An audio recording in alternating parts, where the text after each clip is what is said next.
Thank you so much, Representative Garcia.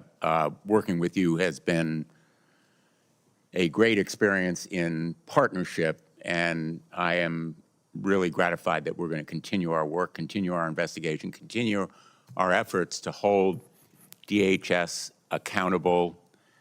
This hearing is extraordinary and unprecedented, but so is the inhumanity and brutality that we've seen from a government agency.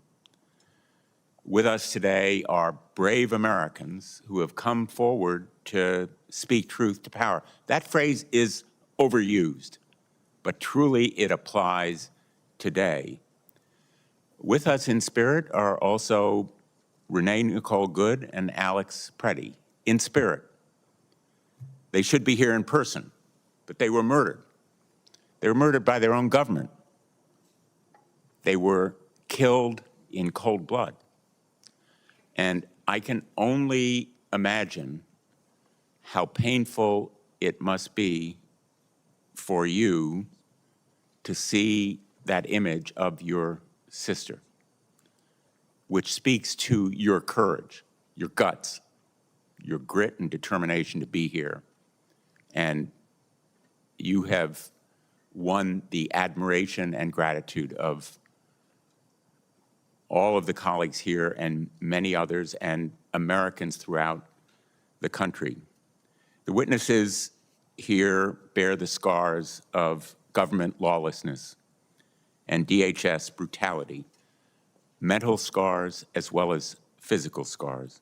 They're here as the face and voice of Alex and Renee and of thousands of others who span the country and who have experienced this inhumanity.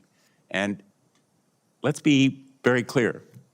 These stories are not just about Minneapolis. People here from all over the country. These stories span the country. The nation is Minneapolis. We are all Minneapolis. And these stories are a call to action. I was in this room just a few hours ago at a hearing of the Armed Services Committee. I sat on this dais as we heard from witnesses about our national nuclear security in the face of threats from enemies and adversaries abroad who have nuclear weapons. We are here about a matter of national security that is equally important to the one that we heard about this morning. The violence unleashed by the Trump administration against our fellow citizen can touch any American at any time, any one of you who are listening by live stream or C-SPAN, or who are hearing and seeing this hearing. Whether you're going to a church clothing drive, to make a donation on your way to a doctor's appointment, or even heading home from dropping your 6-year-old son off at school. Real stories we will hear today. These stories, and far too many others, demand that every one of us stand up against the injustices and demand accountability. The directives underlying this lawlessness come from the top. Those pictures of the leaders that Representative Garcia showed you are ultimately the culprits here. They bear responsibility. They are the ones who issued the quotas for arrests and detention that are driving the brutality. They are the ones who have issued a policy directive, kept secret until a whistleblower came to me, showing that the acting director of ICE is authorizing agents to break down your door, ransack your home, terrify your children, detain and arrest you, as has happened countless times across the country. The top ranks of DHS are more than complicit. They are the driving force behind this brutality, and they should be held accountable. They've not only directed those actions, but also the lies and misinformation that have been presented to courts in violation of the duties lawyers have to present only the truth to courts, and they have engaged in character assassination against today's witnesses, as well as countless others, including Alex and Renee. We are at a defining moment. It's a moral moment. We are determined to continue to investigate and uncover wrongdoing, but we'll also seek action for accountability and justice. My feeling is that we should demand a complete overhaul, a rebuilding of DHS and the agencies that fall here.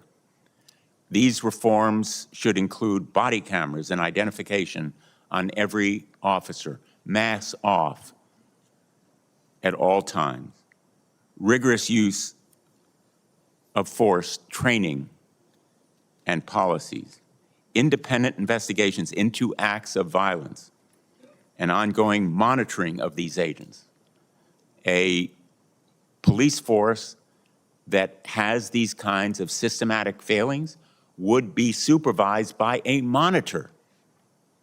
And we've seen it in Connecticut, as my colleagues have seen it in their states around the country. And most important for me,